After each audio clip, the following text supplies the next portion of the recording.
नमस्कार, मैं रीता उपाध्याय आज तृष्णा के बारे में आपको बता रही हूँ। मनुष्य तृष्णाओं का दास है। बड़े बड़े संतों ने भी कहा है कि मनुष्य को तृष्णा के चलते बहुत ही दुख झेलना पड़ता है। इसी संबंध में आज मैं आपको एक कहानी सुना रही हूँ। एक नाई था। वह राजा के बाल काटता और हजामत बनाता था। जब भी वह राजा के बाल काटने जाता या हजामत बनाने जाता तो वह राजा के स्वर्णाभूषणों को देखकर एक टक सोचा करता कि काश मेरे पास भी इतने अधिक स्वर्ण के आभूषण होते। एक दिन उसने अपनी पत्नी से कहा कि देखो, जो मैं वेतन लाता हूँ उसमें से अधिक पैसे तुम इकट्ठा करो और उसके लिए मैं चाहता हूँ कि तुम एक सोने का आभूषण धारण करो। उसकी पत्नी ने प्रतिवाद किया, कहा कि हम लोग तो छोटे स्तर के लोग हैं, भला सोने के आभूषण पहनने की हमें क्या जरूरत है। तो नाई ने कहा कि नहीं, मैं चाहता हूँ कि बड़े घर की बहू की तरह तुम भी खूब बड़ा सा हार पहन के रहो। पहले तो उसकी पत्नी नहीं मानी, किंतु नाई के बहुत समझाने पर वह मान गई। वह अधिक से अधिक अन्य चीज़ों में भी कटौती करने लगी। पौष्टिक भोजन न मिलने से नाई धीरे धीरे दुबला होता गया। एक दिन जब पैसा इकट्ठा हो गया तो नाई सोनार के पास गया और उससे एक बड़ा सा हार खरीद लिया। उसने अपनी पत्नी को हार पहनाया और बहुत ही खुश हो गया। फिर उसने सोचा कि नहीं, मेरे पत्नी के पास और भी अधिक आभूषण होना चाहिए। उसने अपनी पत्नी से कहा कि देखो, तुम और अधिक धन इकट्ठा करो और कटौती करो। कोई ज़रूरी नहीं है कि हम लोग साफ कपड़े पहने या फिर अन्य बहुमूल्य वस्तुएं रखें। तुम अधिक से अधिक पैसे बचाओ। मैं चाहता हूँ तुम स्वर्ण के कंगन भी पहनो, झुमके और अंगूठी भी पहनो। और वह अधिक से अधिक पैसा इकट्ठा करने लगा। दोनों मिलकर खूब पैसा इकट्ठा किया करते थे। खाने में कमी के कारण नाई बहुत दुबला होने लगा। एक दिन राजा ने पूछा कि तुम इतने अधिक दुबले क्यों हो रहे हो, क्या तुम बीमार हो। नाई ने कहा कि नहीं महाराज, मैं बीमार नहीं हूँ, किंतु इतने कम वेतन से मेरा गुजारा नहीं होता है।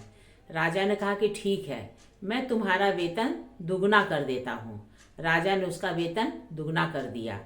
अब नाई और उसकी पत्नी और भी अधिक पैसे बचाने लगे स्वर्ण आभूषण खरीदने के लिए।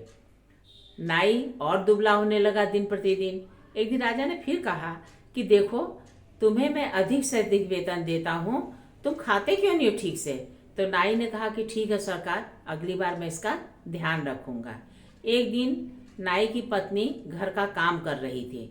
नाई हर समय सोने के बारे में ही सोचा करता था। वह सोचते सोचते पास के एक जंगल में घूमने गया। एक पेड़ के नीचे वह बैठा और सोने के बारे में ही सोचने लगा। तभी एक आवाज़ आई, क्या तुम्हें और अधिक सोना चाहिए। नाई ने चौंक कर इधर उधर देखा, उसे कोई नहीं दिखाई दिया। तो उसने सोचा कहाँ से आवाज़ आ रही है। ध्यान लगाकर सुनने से पता चला कि पेड़ से ही आवाज़ आ रही है। उसने चिल्लाकर कहा, हाँ हाँ, मुझे ढेर सारा सोना चाहिए। तो पेड़ में से आवाज़ आई, क्या तुम्हें 7 घड़े स्वर्ण के चाहिए। तो नाई चीख उठा, हाँ हाँ, मुझे 7 घड़े सोने के चाहिए। तो कहा कि ठीक है, तुम अपने घर जाओ, तुम्हें 7 घड़े सोने के मिल जाएंगे। नाई लपकता हुआ तेजी से अपने घर की ओर गया। उसने तेजी से दरवाज़ा पीटा। उसकी पत्नी ने दरवाज़ा खोला और उसकी पत्नी के चेहरे पर खुशी छलक रही थी।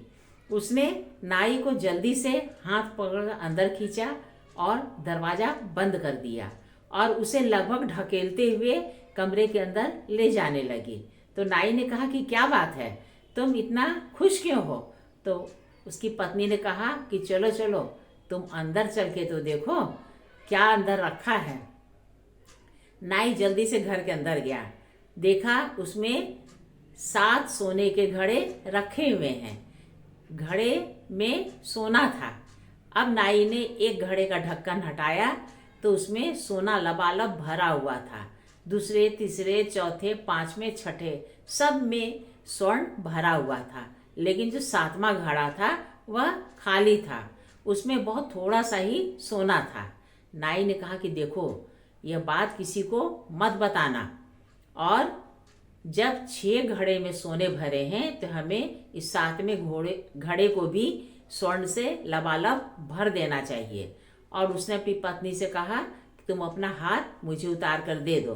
पत्नी ने प्रतिवाद किया कि ये तो तुमने मेरे लिए बनवाया है। तो कहा कि देखो, बड़े घर के लोग गहने पहनते नहीं हैं, वे छिपा कर रखते हैं। चोर डकैतों का भय भी तो रहता है। और यह कहकर उसने जल्दी से अपने पत्नी के गले से हार उतार दिया और घड़े में डाल दिया, किंतु घड़ा खाली ही था। अब दोनों जुगत भिड़ाने लगे कि किस तरह से सोने के घड़े को भरा जाए, क्योंकि 7वें घड़े को उनको भरना था। अब नाई और उसकी पत्नी इसी उधेड़-बुन में रहने लगे। अब उन्होंने खाना और भी कम कर दिया और सारी जरूरतों की कटौती कर डाली। नाई एक बार फिर हजामत बना रहा था तो राजा ने कहा कि तुम पहले से भी दुबले हो गए हो, क्या बात है, क्यों इतने दुबले हो गए हो? मैंने तो तुम्हारी तनख्वाह भी बढ़ा दी है। तो नाई ने कहा कि महाराज कोई बात नहीं। वो थोड़ा चुप रहा। तो राजा ने कहा कि क्या तुम्हारे पास सोने के घड़े हैं?